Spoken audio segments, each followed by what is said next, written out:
आज हम कक्षा 8वीं की पुस्तक रुचिरा के तृतीय पाठ को पढ़ेंगे। तृतीय पाठ है डिजी भारतम। डिजी भारतम यानी डिजिटल इंडिया। प्रस्तुत पाठ डिजिटल इंडिया के मूल भाव को लेकर लिखा गया निबंधात्मक पाठ है। इसमें वैज्ञानिक प्रगति के उन आयामों को छुआ गया है जिनमें हम एक क्लिक द्वारा बहुत कुछ कर सकते हैं। आज इंटरनेट ने हमारे जीवन को कितना सरल बना दिया है। हम भौगोलिक दृष्टि से एक दूसरे के अत्यंत निकट आ गए हैं। इसके द्वारा जीवन के प्रत्येक क्रियाकलाप सुविधाजनक हो गए हैं। ऐसे ही भावों को यहाँ सरल संस्कृत में व्यक्त किया गया है। आज डिजिटल इंडिया के कारण आज क्या है, एक बटन दबाओ और घर बैठे ही आप सारे काम कर लेते हो। अद्य संपूर्ण विश्वे डिजिटल इंडिया इत्यस्य चर्चा श्रूयते। आज पूरे विश्व में डिजिटल इंडिया की चर्चा सुनाई देती है। अस्य पदस्य कः भाव इति, इस पद का यानी इस शब्द का, किस शब्द का, डिजिटल इंडिया का, इस शब्द का क्या भाव है, क्या अर्थ है। इति मनसि जिज्ञासा उत्पद्यते, मन में ये जिज्ञासा उत्पन्न होती है। ये उत्पन्न होती है जिज्ञासा कि डिजिटल इंडिया जो है वो क्या है। काल परिवर्तनेन सह मानवस्य आवश्यकता अपि परिवर्तते, समय परिवर्तन के साथ मनुष्य की आवश्यकताओं में भी परिवर्तन हुआ। प्राचीन काले ज्ञानस्य आदानं प्रदानं मौखिकम आसीत्। प्राचीन काल में ज्ञान का आदान प्रदान मौखिक रूप से था, यानी गुरु बोलता था, शिष्य सुनकर उसको याद करता था। विद्या च श्रुति परंपराया गृह्यते स्म, और विद्या भी श्रुति परंपरा सुनकर ग्रहण की जाती थी। अनंतरम ताल पत्र उपरि भोजपत्रोपरि च लेखन कार्यम आरब्धवम। इसके बाद ताड़पत्र के ऊपर और भोजपत्र के ऊपर लेखन कार्य प्रारंभ हुआ। परिवर्तनी काले कर्गदस्य लेखन्या च आविष्कारेण सर्वेषाम् एव मनोगतानां भावानां कर्गद उपरि लेखनम प्रारब्धम। तो पहले क्या होता था, लिखकर और सुनकर ही हुआ करता था, लेकिन परिवर्तन काले, फिर परिवर्तन समय बदलने के बाद कागज और लेखनी का, कलम का आविष्कार होने से सभी के मन के भावों को कागज के ऊपर लिखना प्रारंभ किया। टंकण यंत्रस्य आविष्कारेण तु लिखिता सामग्री टंकिता सती बहुकालाय सुरक्षिता अतिष्ठत। अब टंकण यंत्र की, टंकण यंत्र क्या है, टाइपराइटर। टाइपराइटर के आविष्कार से तो लिखी हुई सामग्री को टाइप करके बहुत समय तक सुरक्षित रखा जा सकता था।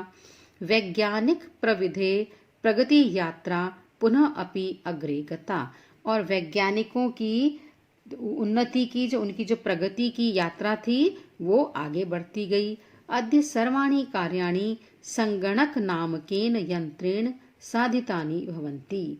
आज सभी कार्य संगणक नाम के यंत्र से, संगणक क्या है, कंप्यूटर, कंप्यूटर नाम के यंत्र के द्वारा साधित किए जाते हैं। कंप्यूटर के द्वारा सारे कार्य किए जाते हैं।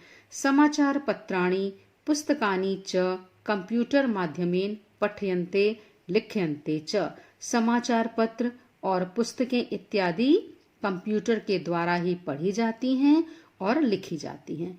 करगत उद्योगे वृक्षाणाम उपयोगेन वृक्षा कर्तयन्ते स्म। कागज उद्योग में वृक्षों के उपयोग होने के कारण वृक्षों को काटा जाता था। परम संगणकस्य अधिक प्रयोगेन वृक्षाणाम कर्तनेन न्यूनता भविष्यति इति विश्वासः।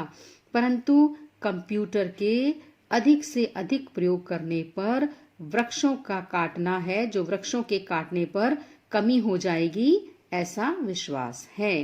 अनेन पर्यावरण सुरक्षायाः दिशि महान उपकारो भविष्यति, और इससे पर्यावरण की सुरक्षा की दिशा में भी महान उपकार हो। अधुना आपणे वस्तु क्रयार्थम रूप्यकाणाम अनिवार्यता न अस्ति।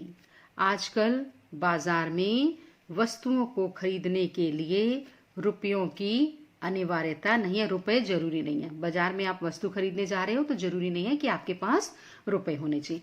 डेबिट कार्ड, क्रेडिट कार्ड इति आदय सर्वत्र रूप्यकाणां स्थानं गृहीतवन्तः। डेबिट कार्ड और क्रेडिट कार्ड ने रुपयों के स्थान को ले लिया है। तो आप ये कार्ड लेकर जाएंगे तो कहीं पर भी अपना लेन देन कर सकते हैं। वित्त कोशस्य च अपि सर्वाणि कार्याणि संगणक यंत्रेण संपाद्यते। और वित्त कोश यानी बैंक में भी सभी जो कार्य हैं वो कंप्यूटर की सहायता से होते हैं। बहुविधा अनुप्रयोगः मुद्राहीनाय विनिमयाय सहायका संति। और बहुत से अनुप्रयोगों के द्वारा, बहुत से ऐप का प्रयोग करते हुए मुद्राहीनाय माने कैशलेस ट्रांजैक्शन जो है वो होती है। तो आपको अब क्या है, अपने पास धन इत्यादि रखने की आवश्यकता ही नहीं है। कुत्रा अपि यात्रा करणीया भवेत्, कहीं पर भी यात्रा करनी हो, रेल यान यात्रा पत्रस्य वायुयान यात्रा पत्रस्य अनिवार्यता अद्य न अस्ति। तो आज क्या है, रेल टिकट की और वायुयान हवाई जहाज के टिकट की अनिवार्यता आज नहीं है। यानी आज आपको टिकट जो है अपनी जेब में रखने की आवश्यकता नहीं है। सर्वाणि पत्राणि अस्माकं चल दूरभाष यंत्रे ईमेल इति स्थाने सुरक्षितानि भवन्ति। सारे पत्र जितने भी हमारे कागज हैं वो सभी आजकल चल दूरभाष यानी मोबाइल के अंदर ईमेल में जो है सुरक्षित होते हैं। यानी संदृश्य वयम सौकर्येण यात्राया आनंदम गृह्यम। यानी संदृश्य जिसको दिखाकर हम सुखपूर्वक यात्रा का आनंद ले सकते हैं। चिकित्सालये अपि उपचारार्थम रूप्यकाणां आवश्यकता अद्य न अनुभूयते। और चिकित्सालय में यानी हॉस्पिटल में जाने पर भी जब हम अपना इलाज कराते हैं तो भी आज हमको रुपयों की आवश्यकता नहीं है। सर्वत्र कार्ड माध्यमेन ई बैंक माध्यमेन शुल्कम प्रदातुम शक्यते। सभी जगह कार्ड के माध्यम से और इंटरनेट बैंकिंग से शुल्क यानी जो फीस है वो दी जा सकती है। तत् दिनम न अति दूरम, वो दिन ज्यादा दूर नहीं है। यदा वयम हस्ते एकमात्रम चल दूरभाष यंत्राय आदाय सर्वाणि कार्याणि साधयितुम समर्था भविष्यामा। कि जब हम सब अपने हाथ में एकमात्र चल दूरभाष यंत्र मोबाइल लेकर सभी कार्यों को करने में समर्थ हो जाएंगे। वस्त्र पुटके रूप्यकाणां आवश्यकता न भविष्यति।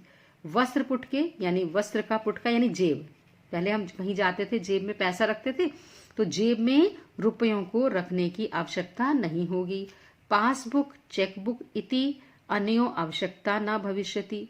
पासबुक और चेकबुक की भी आवश्यकता नहीं होगी। पठनार्थम पुस्तकानां समाचार पत्राणाम अनिवार्यता समाप्त प्राया भविष्यति। और पढ़ने के लिए पुस्तकों की और समाचार पत्रों की अनिवार्यता भी लगभग समाप्त हो जाएगी। लेखनार्थम अभ्यास पुस्तिकायाः कर्गदस्य वा नूतन ज्ञान अन्वेषणार्थम शब्दकोशस्य अपि आवश्यकता न भविष्यति। और लिखने के लिए अभ्यास पुस्तिका नोटबुक, लिखने के लिए नोटबुक कागज की नोटबुक की, और नए ज्ञान के जानने के लिए, नए शब्दों को जानने के लिए शब्दकोश यानी डिक्शनरी की आवश्यकता भी नहीं रहेगी।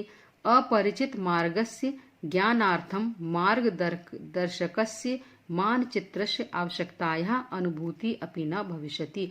और अपरिचित मार्ग यानी जिस रास्ते को हम जानते नहीं है उस रास्ते पर जाने के लिए, उसका ज्ञान जानने के लिए, उस रास्ते को समझने के लिए हमें मानचित्र यानी किसी भी मैप की भी आवश्यकता अनुभव नहीं होगी। एतत् सर्वम एकेन एव यंत्रेण कर्तुम शक्यते। ये सारा काम जो है एक ही यंत्र कर देगा। शाक आदि क्रयार्थम सब्जी इत्यादि खरीदना, फल क्रयार्थम फल इत्यादि खरीदना, विश्राम गृहेषु कक्षम सुनिश्चितम कर्तुम। और किसी विश्राम घर में, किसी होटल में जाकर कमरा बुक कराना हो, चिकित्सालय शुल्कम प्रदातुम और किसी हॉस्पिटल का बिल चुकाना हो, विद्यालय महाविद्यालय च अपि शुल्कम प्रदातुम।